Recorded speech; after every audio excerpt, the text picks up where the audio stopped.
What about the vibrato thing? Let's just touch on that briefly, going back to your name for a second, but we could use that as an example. But, you know, I think a lot of churches struggle with, I don't know, maybe folks that are either in the baby boomer generation or a little older kind of grew up with more of the wide vibrato, or, you know, they grew up in choirs where that sort of traditional vibrato was sort of expected.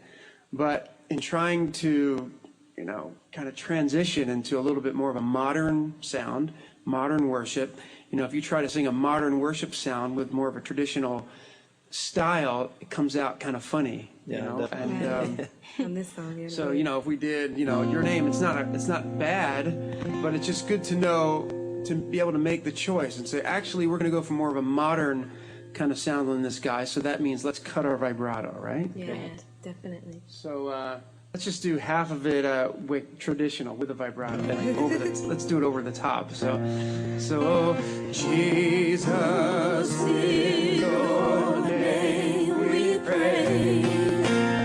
Come and fill our hearts today. Lord, give us strength to live for you and glorify your name.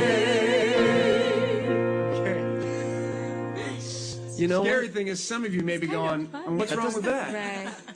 I thought that sounded pretty good. And it might be. I mean, somebody, like, if it's a traditional church, I could totally hear a more traditional church doing that same song with those wide vibratos, kind of a choral sound, you know, your name. You could totally, it works just as well.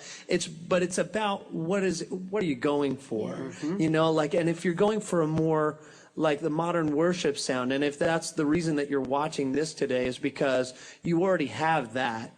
You already have the traditional, you know how to do that, but you don't know how to do this. Some of what we do is limit our vibrato, and limiting vibrato is no more than just, it's breath support. Vibrato comes from breath support. So instead of giving all of the muscle to it, like, you know, your name, I'm going to limit it so that it's your name.